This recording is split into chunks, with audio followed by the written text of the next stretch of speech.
Nous allons commencer cette année 2023 par une surprise. Une surprise qui n'en est pas une, parce que nous en avons beaucoup parlé sur Algérie Part. Nous avons été pratiquement le seul média algérien qui a parlé durant plusieurs semaines, ou là, à maintes reprises durant l'année 2022, de ces pressions américaines et occidentales exercées sur l'Algérie pour la dissuader de se rapprocher, ou d'approfondir, pardonnez-moi, son rapprochement militaire avec la Russie de Vladimir Poutine.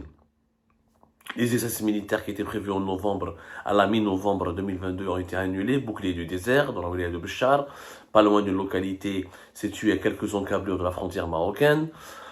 La visite d'Abdelmajid Tebboune qui était prévue le 17 et 19, entre le 17 et le 19 décembre 2022 à Moscou, a été annulée. Les rencontres successives et les appels, les pressions, les pourparlers, les négociations menées dans un climat très tendu par l'ambassadrice des États-Unis d'Amérique à Alger, Madame Elisabeth Moore-Obin, qui est devenue l'une des personnalités les plus influentes du pays, où elle a rencontré à maintes reprises Saïd Chengreha, Abdelmajid Tebboune, Ramtan Lamamara, le premier ministre algérien, donc, où à chaque fois elle a lancé des mises en garde, où elle a demandé au régime algérien de revoir ses relations avec la Russie de Vladimir Poutine et de ne pas tenter le diable et de ne pas s'allier avec le diable plutôt, de pactiser avec le diable, parce que la Russie est devenue le diable pour les États-Unis d'Amérique et l'Occident. Les visites récentes, notamment celle du début décembre d'un haut responsable de Monsieur Moyen-Orient de la Maison-Blanche, l'administration Joe Biden, les pressions et les menaces exhibées par des sénateurs et des députés américains qui ont voulu inscrire l'Algérie sur la liste des pays amis de la Russie, sur la liste des pays qu'il faut sanctionner parce qu'elle soutient financièrement et militairement l'effort de guerre de la Russie en Ukraine. Toutes ces pressions, toutes ces manœuvres ont finalement fait fléchir le régime algérien. La preuve, le budget de l'armée algérienne qui était prévu à presque 23 milliards de dollars pour cette année 2023 a été abaissé à 18 milliards de dollars. L'armée algérienne a été amputée de 4,6, presque 5 milliards de dollars de ce budget initial et historique et colossal dont elle devait hériter ou laquelle devait dépenser pour cette année 2023. La loi de finances 2023 elle a été publiée dans un journal officiel en date du 29 décembre 2022.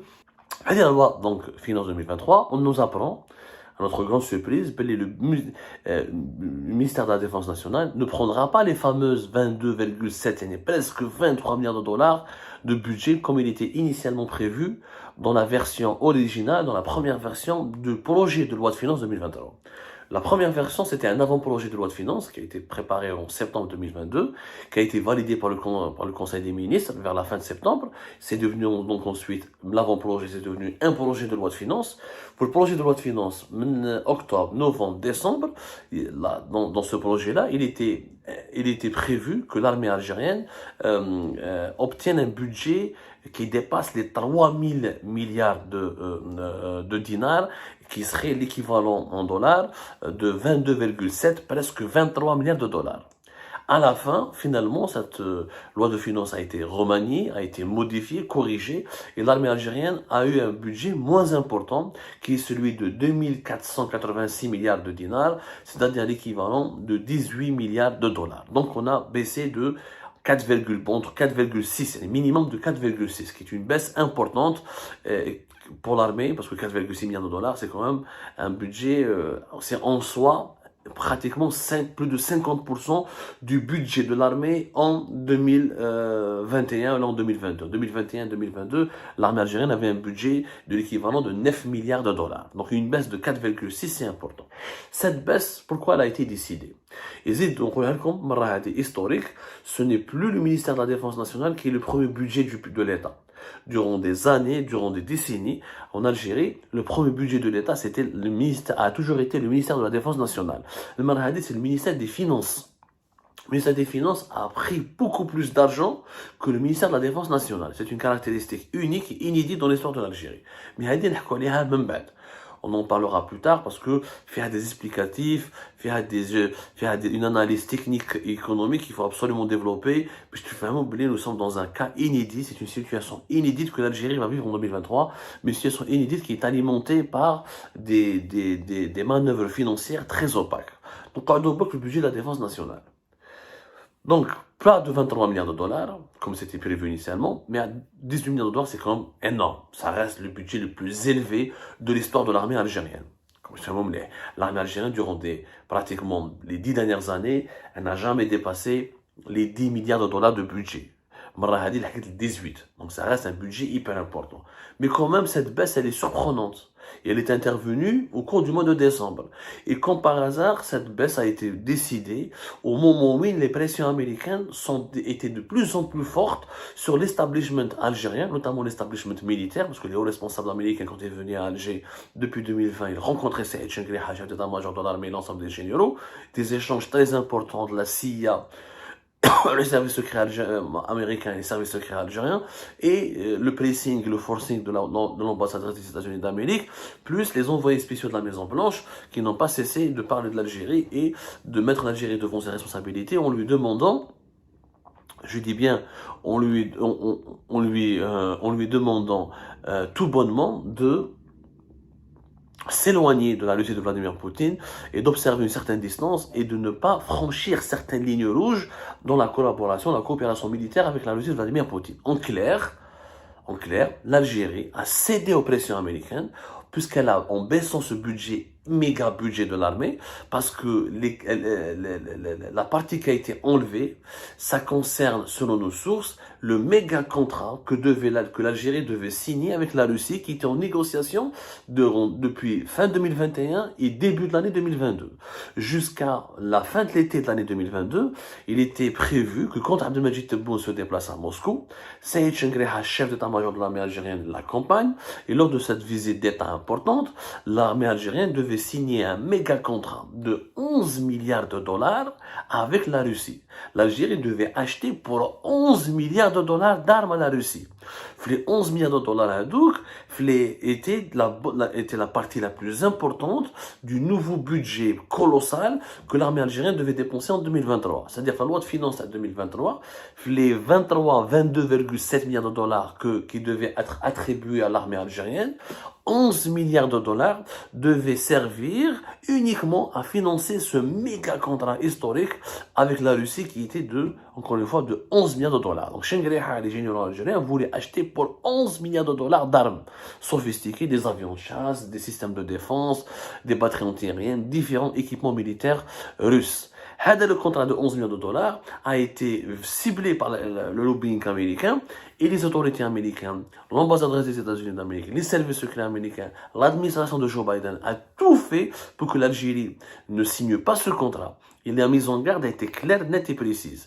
Côté américain, le message était clair au régime algérien. Vous signez ce contrat, vous versez 11 milliards de dollars à l'armée russe, cela signifie que vous êtes notre ennemi, cela signifie que vous devenez l'ennemi de l'Occident, que vous devenez l'ennemi de l'OTAN, parce que vous allez financer l'effort de guerre russe, parce qu'avec l'argent que l'Algérie va verser à la Russie, 11 milliards, c'est pas n'importe quoi, la Russie pourrait se renforcer et continuer donc de financer sa guerre et son invasion en Ukraine, et la guerre d'ailleurs qui n'oppose pas uniquement l'Ukraine à la Russie, vous savez, qui oppose la Russie à l'ensemble de l'Occident, notamment à l'ensemble de l'OTAN qui soutient militairement l'Ukraine et les États-Unis d'Amérique en premier lieu, qui sont déployés militairement sur le terrain et qui assistent l'Ukraine dans cette guerre contre la Russie de Vladimir Poutine. Donc l'Algérie, si elle avait signé ce contrat, si elle avait validé ce contrat, si elle avait versé les 11 milliards de dollars et si elle avait financé définitivement ce contrat, elle aurait déclaré la guerre.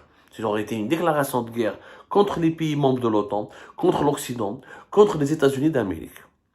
Et les pressions américaines, durant toute l'année 2022, ont visé à expliquer aux dirigeants algériens, vous êtes en train de faire une grosse erreur.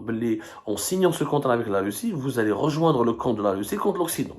Et dans ce cas-là, l'OTAN, notamment, et les États-Unis d'Amérique seront obligés d'appliquer des sanctions très sévères et très dur contre le régime algérien.